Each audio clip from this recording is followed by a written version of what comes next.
10వ తరగతి పరీక్షా పత్రం లీక్ వ్యవహారం ఇప్పుడు తెలంగాణలో హాట్ టాపిక్ గా మారింది. ఈ నెల 21న నల్గొండ జిల్లా నకరేకల్లో పేపర్ లీక్ జరగగా ఈ కేసు అనేక మలుపులు తీసుకుంటోంది. ఈ వ్యవహారంలో ఓ విద్యార్థిని డీబార్ చేసిన అధికారులు ఆ పరీక్షా కేంద్రం చీఫ్ సూపరింటెండెంట్ డిపార్ట్మెంటల్ ఆఫీసర్ను విధుల నుంచి తప్పించారు. అయితే పేపర్ లీక్ ఘటనలో తన తప్పేమీ లేదని బాధిత విద్యార్థిని వాపోయింది. పరీక్షా కేంద్రంలో కిటికీ పక్కన కూర్చున్న తనని ఇద్దరు యువకులు బెదిరించారని ఆరోపించింది. ప్రశ్నాపత్రం చూపించకపోతే రాయితో కొడతానంటూ తాను భయపడ్డానని, ఏం చేయాలో తోచక పేపర్ చూపించానంటూ చెప్తోంది. వారు ఆ పేపర్ను ఫోటో తీసుకొని అక్కడి నుంచి వెళ్లిపోయారని వివరించింది. ఆ యువకులు ఎవరో కూడా తనకు తెలియదని, ఇందులో తన తప్పేమీ లేదని తెలిపింది. అధికారులు డీబార్ చేయడంతో నా భవిష్యత్తు నాశనం అవుతుందని, పరీక్ష రాయడానికి తనను అనుమతించాలని అధికారులకు విజ్ఞప్తి చేసింది. లేదంటే నాకు చావే దిక్కని బోరున విలిపించింది. ఝాన్సీ లక్ష్మి, నేను కృష్ణవేణి హై స్కూల్లో చదువుతున్నాను. ఎస్ఎస్ పబ్లిక్ ఎగ్జామినేషన్ కోసం నన్ను ఎస్ఎల్బిసి సెంటర్లో నాకు పడ్డది. రూమ్ నెంబర్ 8లో నియర్ విండో 5th బెంచ్ల దగ్గర నేను పడ్డాను.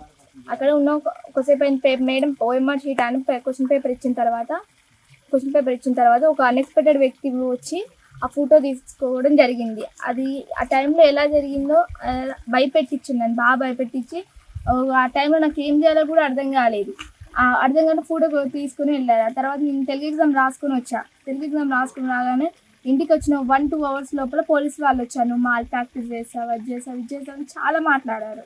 అది చేయలేదు సార్, నాకు ఆ వ్యక్తి ఎవరో కూడా నాకు తెలియదు, పర్సన్ ఎవరో కూడా తెలియదన్నా కూడా ఎంత వినకుండా నన్ను పోలీస్ స్టేషన్కి, నన్ను మా ఫాదర్ని ఎగ్రికల్ పోలీస్ స్టేషన్కి కాల్లో తీసుకెళ్ళడం జరిగింది. అక్కడ చాలా క్వశ్చన్స్ అడిగారు. నువ్వు నీకు తెలుసా, ఆ పర్సన్ తెలుసా అంటే తెలియదు సార్, ఎంత చెప్పినా వినలేదు వాళ్ళు. మళ్ళీ 9:30 దాకా నేను అక్కడనే ఉన్నాను.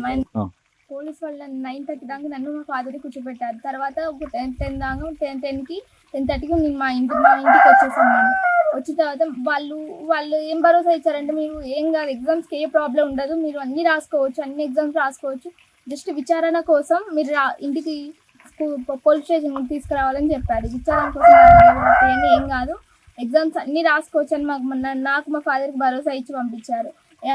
వెళ్ళి మార్నింగ్ నేను హిందీ ఎగ్జామ్ రోజు వెళ్తే సెంటర్లో దిగాలి. నేను రూమ్లోకి వెళ్ళగానే నా రూమ్ నెంబర్ పట్టుకుని నన్ను ఒక రూమ్లో తీసుకెళ్ళి నా రూమ్ నెంబర్ నన్ను డీబార్ చేసి పడేసి ఒక వైట్ పేపర్ మీద బలవంతంగా ఫోర్స్ఫుల్గా, నా పేరెంట్స్ లేరు, నా గడియన్ లేరు, ఎవ్వరు లేరు. అప్పుడు నాతో సంతకం పెట్టించుకున్నారు. ఆ తర్వాత నన్ను ఇంటికి వచ్చి డ్రాప్ చేశారు వాళ్ళు.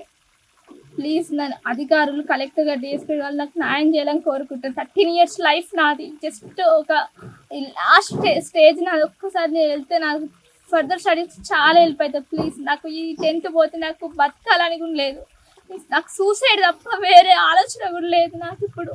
ప్లీజ్ నాకు న్యాయం జరుగుతుందని నేను బతకగలుగుతా తప్ప నాకు వేరే ఛాన్స్ కూడా లేదు. ప్లీజ్ నాకు మాత్రం న్యాయం జరగకుంటే మాత్రం నాకు కాగా శుక్రవారం నకరేకల్లోని సాంఘిక సంక్షేమ గురుకుల పాఠశాల పరీక్షా కేంద్రంలో ప్రశ్నాపత్రం లీక్ అయింది. గోడ దూకి పరీక్షా కేంద్రంలోకి ప్రవేశించిన కొంతమంది వ్యక్తులు ప్రశ్నాపత్రాన్ని ఫోటో తీసుకొని వెళ్లారు. ఆపై జవాబులు వెతికి జిరాక్స్లు తీయించుకొని పరీక్ష రాస్తున్న విద్యార్థులకు అందించే ప్రయత్నం చేశారు. ఈ ప్రయత్నంలో పోలీసులు వారిని పట్టుకున్నారు. ఎంఈఓ ఫిర్యాదు మేరకు పోలీసులు 11 మందిపై కేసు నమోదు చేశారు. ఇప్పటికే 6గురిని అరెస్ట్ చేసి విచారిస్తున్నట్లు తెలుస్తోంది.